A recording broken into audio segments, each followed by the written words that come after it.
22 январ дар шаҳри Давҳа асосгузори сулҳу ваҳдати миллӣ пешвои миллат президенти ҷумҳурии Тоҷикистон муҳтарам Эмомалӣ Раҳмон дар доираи сафари давлатӣ ба давлати Қатар бо футболбозони дастаи мунтахаби ҷумҳурии Тоҷикистон оид ба футбол мулоқот карданд. Зимни суҳбати самимӣ сарвари давлат президенти Кумитаи миллии олимпии ҷумҳурии Тоҷикистон муҳтарам Эмомалӣ Раҳмон оид ба рушди футбол дар Тоҷикистон, дастгирии давлатии соҳа, оммавигардонии футбол ва фаъолияти пурсамари Федератсияи футболи Тоҷикистон андешаронӣ карданд.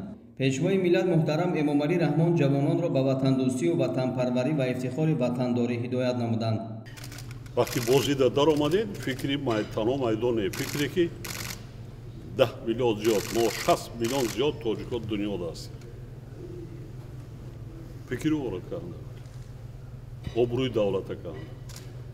این تنها یک فوتبال نیست.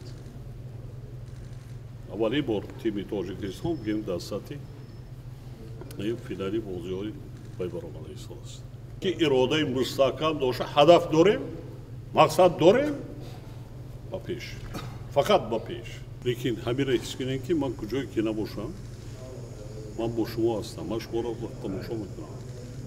ساعتی چند فرقیتی سال نباشم، من تماشا میکنم. و شما موفقیت غلبه.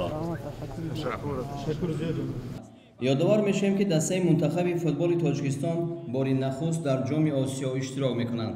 تا امروز دسته منتخب فوتبال تاجیکستان که در گروه A شامل میباشد در دایره جام آسیا 2023 با دسته های چین و قطر رقابت کردند. شام روز 22 ینور دسته منتخب فوتبال جمهوری تاجیکستان در شهر دوحه در دایره 18 بازی‌های فوتبال جام آسیا 2023 با دسته منتخب فوتبال لبنان رقابت خواهد کرد.